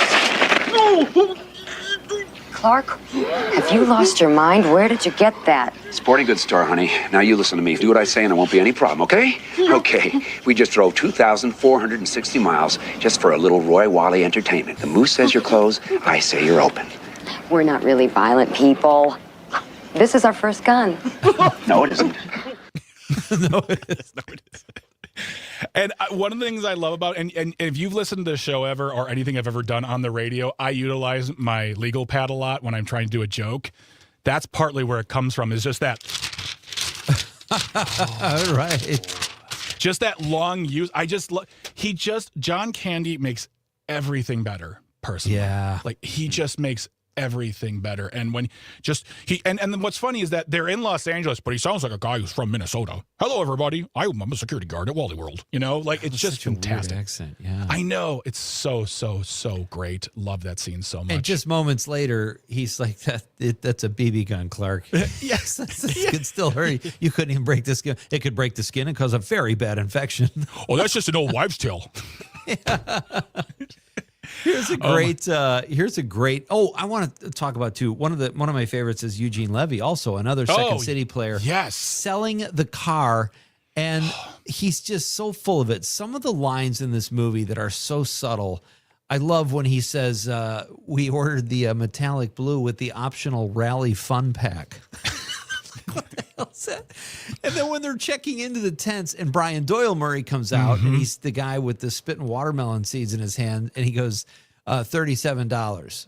And Chevy Chase says, $37 for 3 tents. He goes, oh, they're very nice tents. And that price includes scenery and wildlife fun. What is that? That's like nothing. It's so great. Like all those little lines in this movie like that are outstanding. And we really can't go far without talking about one of the most legendary comic actors of all time, Miss Imogen Coca, who's in this film. I mean, Dom, I don't want to assume you don't know who she is, but she is probably the first funny lady of comedy because she was on the old Sid Caesar shows back in the 50s. And the way she plays Aunt Edna is so funny because she could easily just be she's mean, but she's mean and energetic. There's something about her choice of being the way she is versus what she could have been like, I'm just an old bitter woman, man. But she's sharp. She's on it. She doesn't take any guff from anyone, especially Clark. But I just love that she's in this movie. That's so great. And here are some interesting, some things that might have happened in the film that didn't. The original ending, it says, was darker. The film's original climax featured a much gloomier ending where the Griswolds never actually made it to Wally World, and Clark Griswold suffered a complete nervous breakdown and held the park's staff hostage. Jeez, that's a different movie. I mean, wow. I always have a very deep interest in those darker endings, but then you think to yourself, this just doesn't. I don't think we look back on this film with the same love and reverence if it ends poorly. Right. You know? I agree. Although I would have paid to see that ending. If they would have shot that, I would have definitely paid to see that. Well, it said where I read that, it was probably on IMDb Pro, they took that ending for Christmas Vacation and kind of used it when Cousin Eddie kidnapped the actor. And did the actor, was that Roy Wally? It was Brian Doyle Murray. Right. It was Brian Doyle Murray. The other thing I thought was a connection between this film and Christmas Vacation. And again, National Lampoon, bunch of white dudes writing comedy. Yeah. You know, it's all them dealing with their midlife, like Clark has Christy Brinkley. You could argue, is that a figment of his imagination? Because it kind of tracks. He jumps in the pool because he's just upset. Maybe there isn't really a girl there, and no one ever said, although Beverly D'Angelo says in Christmas Vacation, it's the counter girl who's on the diving board and kicks her bikini bottoms over to Clark. So he's got this girl, this fantasy girl that is his escape from everyday life in both films, which I thought was kind of funny. Well, and that's the thing is like I was going to ask you this. I'm glad you brought it up because I wanted to. Pete, you've been married for some time. Yeah, I've been married for some time. Dom, you've been in a relationship for some time now. How long you and your lady been together? Almost 4 years. Almost 4 years. Oh wow! Is there a version of this story where that happens, where you dive into a pool with a nude woman that you don't know and you get caught, where it's simply, are you mad at me? And she goes, I don't know. Maybe it's my fault too. And they kiss and they go jump in. Is there a version where that happens? Or is it you're going up to the door to talk to her and it's like, oh, it's locked. Of course it's locked. I've messed up. I would be single. Yeah. I would be single. That's written from the guy perspective. How great a girl am I married to? She just looks the other way or says, I kind of don't blame you.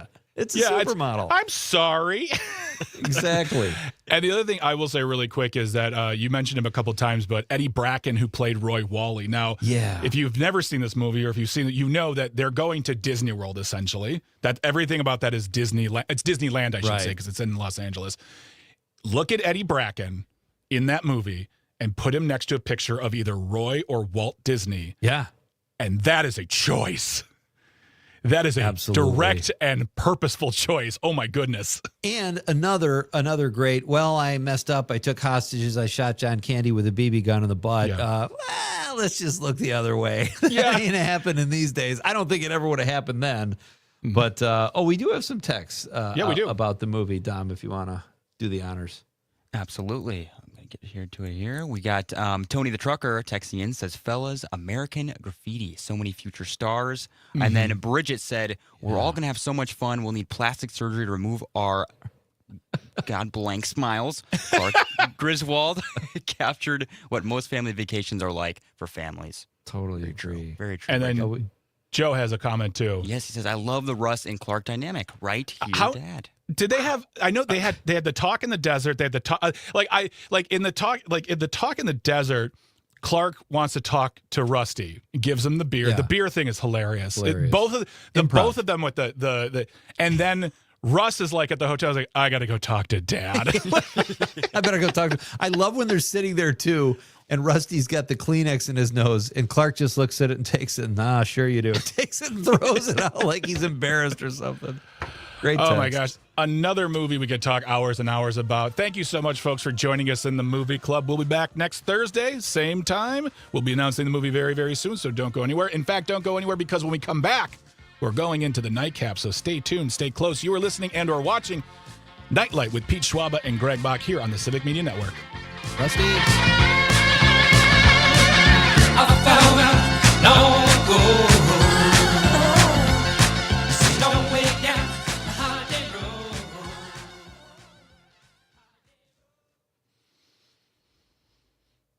I was going to mention, too, that they made that National Lampoon's Christmas Vacation 2, Eddie's Vacation, where it was Randy Quaid and his family. Oh, my God. I know. It's what a train wreck that was. Did you watch it? No, I've never watched it. I will never watch it, ever. It's because there's a point, I've read a lot on National Lampoon and watched a lot of documentaries. There was a point where National Lampoon folded as a publication, and someone bought the name and then they licensed their name to movies. So it was National Lampoon this, National Lampoon. So it was never like what it used to be. And what's funny is that Randy Quaid is in the movie, and I believe Miriam Flynn is also playing his wife. And then Dana Barron, who played Audrey, is in that movie as well. She's the only, I believe she's the only actor ever to play a Griswold kid to come up back and reprise the role. No kidding. Or I should say before, I can't remember the remake of Vacation if that's the case or not. But yeah, she was in that movie. It's just a train wreck of a film. It's a really weird film. It's not anything worth. I've watched reviews of it, and it looks terrible. Boy, she's still working? Dana Barron. She was on Beverly Hills. Yeah. She's been working up until she was on the Goldbergs. That was a fun show. Okay. Yeah, she's done. I mean, it looks like she's doing stuff here and there, but I would love to get Jeff Garland on the show. I lost his contact info about 5 years ago. We had another really funny exchange with him one day. He's a good dude. Yeah, he got fired off the Goldbergs. He did. Yeah. And not only did he get fired, like it was the first time I've ever seen it happen where the cast was like, yeah, we're glad he's gone. And the show like disappeared him, like just erased him, like he died and he's done. We don't talk about him anymore. Oh, I got to watch that. I never really watched it. I know it was a good show. A lot of people liked it. It was fun. I will say maybe it was too many seasons. It very much the formula gets old, like with binge. Yeah. But yeah, I watched it. I watched the whole thing. That's funny. I just saw your message on the chat. Which one? About one of the texts. Oh yeah.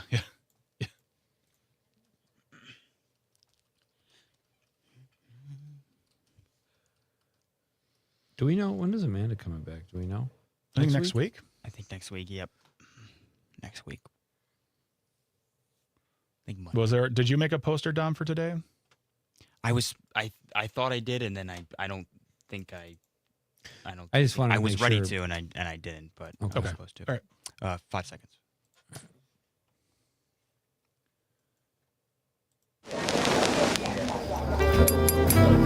It's time to wind it down. Let's take a moment to look back and ask, what did we learn today? This is Nightcap with Greg and Pete. Welcome back to Nite Lite with Pete Schwaba and Greg Bach here on the Civic Media Network. You can always call or text. The number's the same, 855-752-4842, 855-75-CIVIC. Leave a comment on the live stream. We're currently streaming on Facebook, YouTube, and the platform we still call Twitter. I am Greg Bach, coming to you live from Radio Park and Racine, all the way up in Marinette, Wisconsin, a.k.a. Christmas City, USA, is Mr. Pete Schwaba. And at HQ for Civic Media is Mr. Dom Lee on the ones and twos. And we are officially in the Nightcap, where we hear from the last-minute messages, last-minute thoughts from you on our question of the night. What is your favorite all-time summer blockbuster movie? And we talk about what we learned. Are there any other last-minute messages on Facebook or the text line regarding, well, anything really? I am checking. Every once in a while, I know we got a couple new ones on Facebook, and I can't access them for some reason. But all the messages have been great. Everyone has been love when you guys participate and tell us absolutely and answer the question of the night. It just makes the show a lot more fun. So thank you. In last segment, I had one, but I didn't. I skimmed over it really quickly. I want to rephrase it. Tony the Trucker texted and said, "Fellas, American Graffiti, so many future stars." Oh yeah. Oh yeah. I mean, including Harrison Ford. Harrison Ford, Cindy Williams, and Ron Howard's in it, and his brother, Clint Howard, sons Clint, of right. Rance Howard. God, I love the name Rance. What a good name. What the and heck? Written and directed by George Lucas. So that was his first film. That was his first major film. His first film was THX 1138, which, okay. So,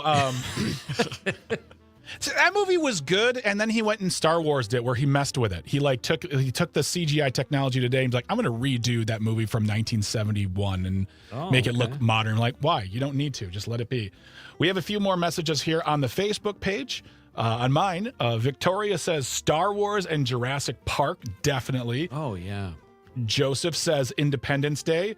My friend Mary says Batman OG version. I'm assuming she means the 89 version, not the 40s version, or Batman 68. Batman Begins, maybe? 06? No, she's talking. I know she's talking Michael Keaton. Oh, okay. Yeah. All right. And then Rex, my buddy Rex, says Jurassic Park 100%. Another one I totally forgot about. I do. Really good. Chuck Gennaro, our Civic Media pal, says Kentucky Fried Movie. David Zucker, and the Zucker brothers. And then my pal Danny, probably because he was an extra in the movie The Godfather of Green Bay. Of course, didn't come out in the summer. But thanks, Dan. Appreciate the plug. You mean that movie you wrote and directed some time ago, The Godfather of Green Bay, available on video demand? No longer available at Blockbuster, unfortunately, but you can rent it on Tubi, Amazon Prime, I believe, Apple. Yeah. There you go. Thank you, Dan. There we go. Yeah, that was fun. Yeah, that was fun. That was very, very fun. We do the movie club every single Thursday in the second hour. So, and hey, here's the thing. If you have a suggestion on a movie we should watch, you can email that to us, nitelite@civicmedia.us, NITELITE @civicmedia.us. And maybe, just maybe, if we pick it, we'll give you a shout out.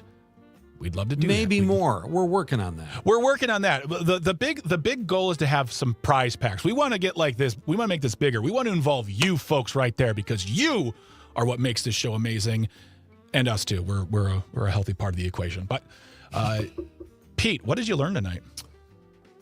Man, that's a great question. I kind of just got wrapped up in the show. I learned that I want to see this new Keke Palmer film that Rob reviewed called I Love Boosters. And I learned that Dom has great taste in summer comedies. Well done, sir. No problem. Nice. Really good flick. Yeah. Dom, what did you learn? I learned also that there's a lot more blockbuster movies that are coming out this summer. A lot of blockbuster movies that were in the past that I need to watch. And just it was a big movie night tonight, and I really enjoyed it, and I'm excited to watch more movies. What of the blockbuster movies that were talked about this evening haven't you seen? Let's see here. I don't think I've watched all of the Jurassic Parks. I've also haven't watched many of the Star Wars as well. There's quite a few. I know. I think there's more that just aren't coming to mind, but I know I haven't watched quite a few, and I need to. I have to say, get back to I'm it. surprised you haven't seen the Jurassic Parks because you're kind of that age, and kids around when you were a kid loved dinosaurs. That does surprise me, Dom. Yeah, I've watched the first one, but I haven't watched all of them, and I really need to watch all. You'll get there. Do you need? Pace yourself. Are they good? Are all of them good? I mean, I feel like they have varying degrees of quality. If you ask the big fans, I've only seen the first one ever, and I'm like, this will do. I'm good. Fine. This is kind of funny, guys. This is like a last minute thing. I just saw that when Donald Trump was asked if he's going to Don Jr.'s wedding. Did you see this? He said he'd like me to go, but it's going to just be a small private affair. I'm going to try and make it, but the timing is bad for me. I have a thing called Iran and other things. That's the one I can't win on. If I do attend, I get killed, and if I don't attend, I get killed. And he said he's known his son a long time. It was supposed to be in the White House. That wedding was supposed to be in the White House, and they changed it to a small island because they were like, the optics. I'm like, the optics aren't good in any way, shape, or form. Period. Don't worry about the optics. And Mr. President, you should go to the wedding. It'll make you look like a human. Take a breather. Yeah, exactly. All right, folks. We got to get on out of here, but don't forget, tomorrow we're going to be talking to Cash Money Carl. He's a comedian, and we talk about his podcast, his stand-up comedy, and his mini golf career. That's right. He's sponsored. And we'll be unveiling yet another nightly game here from the Quizmaster / Game Master, the man himself, Mr. Dom Lee. That will be all on tomorrow's show. It will be Casual Friday, which means we're kicking back, relaxing, and having some fun. But let's get on out of here. As always, thank you so much to Tucker and to Dom and to Engineering and Traffic for everything you do. Mr. Chris Casper, everything you do has been wonderful. So we adore you and good luck to you, our friend. To everyone who texted, called, all those things, thank you very much. You are what makes this show amazing, and we got to kick out. So we will talk to you tomorrow, same time, same station. So have a great night, folks. Take it easy, and the weekend is almost here. So let's sign off right. Mr. Pete Schwaba, say goodnight to the folks. Good night, Wisconsin. We're up all night to get some. We're up all night for good fun. We're up all night to get lucky. We're up all night to get lucky. We're up all night to